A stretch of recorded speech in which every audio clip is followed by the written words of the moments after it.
Peygamberimiz Aleyhisselam aytadilar ki, bir kun Resulullah sallallahu aleyhi ve sellem sahabeler bilan gaplashib o'tiruvdilar.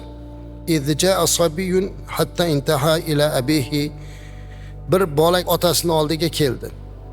Otasi haligini quchog'iga o'tkazib, famasa rasahu, boshini siladi, qo'lini erkalatdi.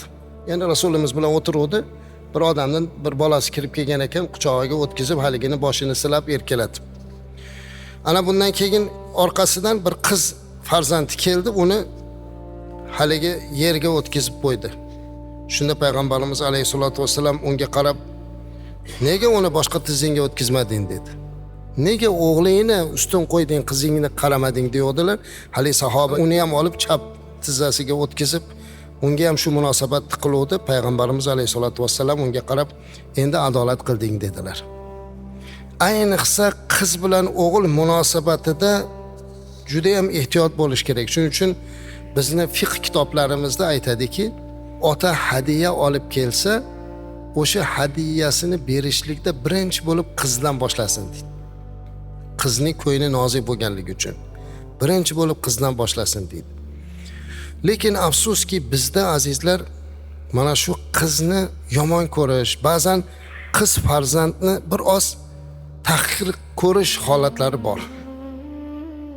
Lekin aslida bu buyuk bir ne'mat. Bu islom kelib qizlarni, ayollarni haqqi, huquqi juda yuqori tiklangan. Payg'ambarimizdan oldingi jahiliyat davrida qiz ko'rishni uyat sanashgan. Hatto shu darajada johillik bo'lgan ekanki, qarang, ayol kishi homilador bo'lsa, bir chuqurga olib chiqib kutib turar ekan. Tug'ilsa, o'g'il bo'lsa olar ekan, qiz bo'lsa ko'mib olar ekan. Shu darajada bo'lgan. Hatto qizlarini ham tirikligini ko'mib yuborgani bo'lgan ekan otalarni olib chiqib. Dahshatligi azizlar. Hozir bu yerda o'tirgan hammamiz bundan ta'sirlanamiz.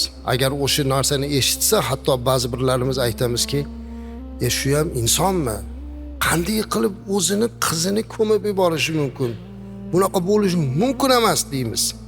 Lekin tarixda bo'lgan ekan deysiz, yoqingiz ushaysiz. Lekin o'zimizda ba'zan undan battarroq ish qilayotganimiz bilmaymiz. Ular tug'ilganda ko'mib yuborgan bo'lsa, biz tug'masdan turib maydalab boramiz. Homilador bo'lsa olib boradi. Hozir endi zamonaviy texnologiya kuchayib ketgan apparatlar shunda qiladida, qiz ekan, o'g'il ekan. Qiz ekan desa kerak emas deydi.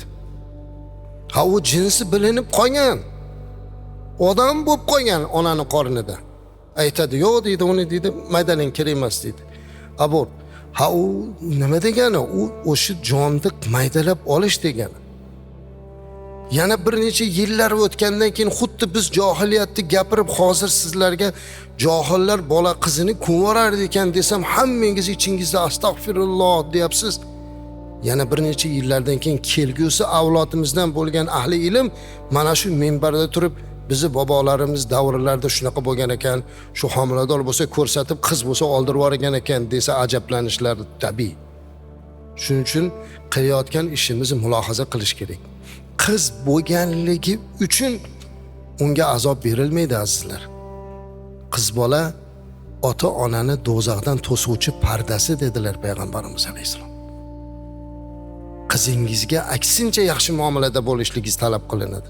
Qizni uyda katta bir ne'mati deb qabul qilinish kerak. Payg'ambarimiz alayhisolatu vasallamning 4 ta qizlari bo'lganligini esimizdan chiqarmasligimiz kerak. Bugun qiz ko'rgan kelinga zulm bo'lyapti. Qaynona tomonidan, er tomonidan. Qanaqa degan gap bu? Axir u kelin o'zi xohlab jinsni paydo qilib ola olmaydi.